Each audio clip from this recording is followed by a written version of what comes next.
اعوذ باللہ من الشیطان الرجیم بسم اللہ الرحمن الرحیم۔ ایک حدیث میں ہے کہ آدم اور شیس علیہ السلام کے بعد ادریس علیہ السلام پہلے نبی ہیں۔ ایک دوسری حدیث میں ہے کہ ادریس علیہ السلام پہلے نبی ہیں جنہوں نے قلم کے ذریعے لکھا اور لوگوں کو کتابت سکھائی۔ حافظ ابن کثیر نے ان کا حلیہ کچھ یوں بیان کیا ہے: پورا قد و قامت، خوبصورت، خوب روح، گھنی داڑھی، عمدہ اوصاف کے مالک، چوڑے کندھے، مضبوط ہڈیاں، دبلے پتلے، سرمگی چمکدار آنکھیں، گفتگو باوقار، خاموشی پسند، سنجیدہ اور متین، چلتے ہوئے نظر نیچی، انتہائی فکر و خوض کے عادی، غصے کے وقت سخت غضبناک، باتیں کرنے میں شہادت کی انگلی سے بار بار اشارہ کرنے کے عادی۔ ادریس علیہ السلام شیس علیہ السلام کی شریعت پر عمل پیرا رہے۔ چونکہ ادریس علیہ السلام رسول بھی تھے، اس لیے اللہ کی طرف سے مستقل ان پر شریعت نازل ہوئی، جس کی تشریح و تفسیر کر کے لوگوں کو احکام الہی سے آگاہ فرماتے۔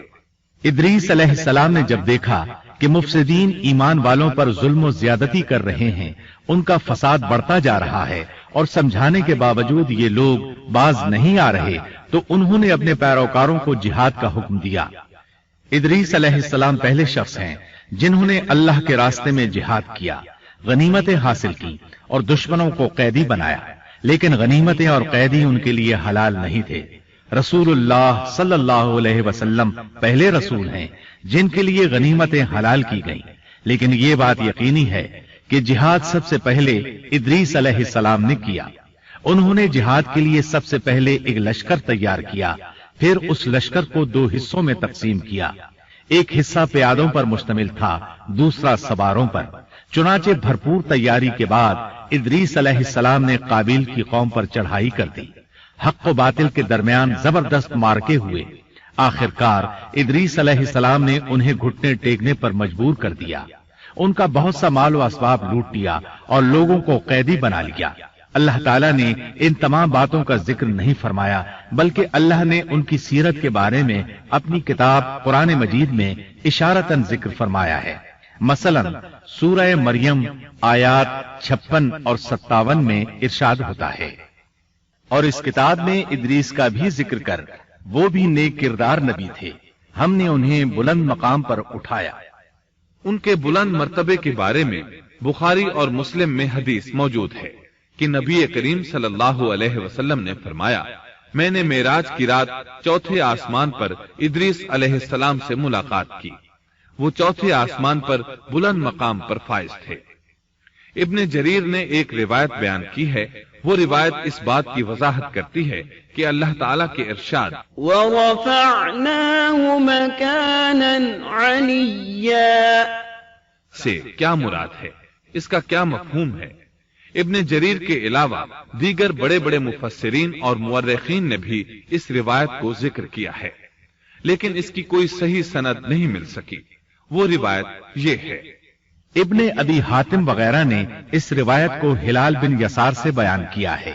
وہ کہتے ہیں میری موجودگی میں ابن عباس رضی اللہ عنہما نے کعب رحمت اللہ علیہ سے پوچھا، کعب، ادریس علیہ السلام کے متعلق اللہ تعالیٰ کے اس قول ہم نے انہیں بلند مقام پر اٹھا لیا کا کیا مطلب ہے؟ تو کعب رحمت اللہ علیہ نے جواب دیا، اللہ تعالیٰ نے ادریس علیہ السلام پر ایک مرتبہ یہ وحی نازل فرمائی، اے ادریس، تمام اہل دنیا جس قدر روزانہ نیک عمل کریں گے ان سب کے برابر میں تجھے ہر دن اجر دوں گا۔ ادریس علیہ السلام نے یہ سنا تو انہیں خواہش محسوس ہوئی کہ میرے اعمال میں روز افزوں اضافہ ہو، اس لیے عمر کا حصہ طویل ہو جائے تو اچھا ہے۔ انہوں نے وحی الہی اور اپنے اس خیال کو ایک رفیق فرشتے پر ظاہر کر کے کہا، اس معاملے میں موت کے فرشتے سے گفتگو کرو تاکہ میں نیک اعمال کا زیادہ سے زیادہ وقت حاصل کر سکوں۔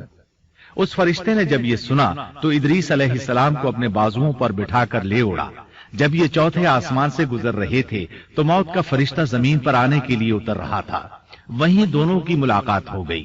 دوست فرشتے نے موت کے فرشتے سے ادریس علیہ السلام کے بارے میں گفتگو کی۔ موت کے فرشتے نے دریافت کیا ادریس علیہ السلام کہاں ہیں؟ اس نے کہا میری پشت پر موت کا فرشتہ کہنے لگا مجھے اللہ کی طرف سے یہ حکم ملا ہے کہ چوتھے آسمان پر ادریس علیہ السلام کی روح قبض کروں۔ اس لیے میں سخت حیرت میں تھا کہ یہ کیسے ممکن ہے، ادریس علیہ السلام تو زمین پر ہیں۔ چنانچہ موت کا فرشتہ ادریس علیہ السلام کے پاس آیا، ان سے اجازت طلب کی اور ان کی روح قبض کر لی۔ انبیاء کو یہ امتیاز حاصل ہے کہ فرشتہ ان کی اجازت کے بغیر ان کی روح قبض نہیں کر سکتا، اور رسول اللہ صلی اللہ علیہ وسلم کو تو یہ اختیار دیا گیا کہ آپ دنیا میں مزید رہنا پسند کریں تو رہ سکتے ہیں، یا پھر رفیق اعلیٰ کی رفاقت کو پسند کر لیں۔ آپ نے رفیق اعلیٰ کی رفاقت کو پسند فرمایا۔ اس طرح ادریس علیہ السلام کی روح چوتھے آسمان پر قبض کی گئی۔ انہیں بھی عیسیٰ علیہ السلام کی طرح آسمان پر اٹھایا گیا۔ فرق یہ ہے کہ عیسیٰ علیہ السلام کی روح قبض نہیں کی گئی۔ یہ واقعہ نقل کر کے کعب رحمت اللہ علیہ فرماتے ہیں کہ اللہ تعالیٰ کے ارشاد کی تفسیر یہی ہے، لیکن درست بات یہ ہے کہ یہ اسرائیلی روایت ہے۔ ادریس علیہ السلام کی وفات ہو گئی تو لوگ فساد میں اور بڑھ گئے، ان میں شر پھیل گیا، تاہم وہ توحید پر قائم رہے۔ بت پرستی کا ان میں کوئی شعور نہیں تھا۔ لوگ آدم علیہ السلام کی وفات کے 1000 سال بعد تک توحید پر قائم رہے۔ ان میں فسق و فجور ضرور تھا، لیکن شرک نہیں تھا۔ اللہ تعالیٰ کے اس ارشاد دراصل لوگ ایک ہی امت تھے کا یہی مطلب ہے۔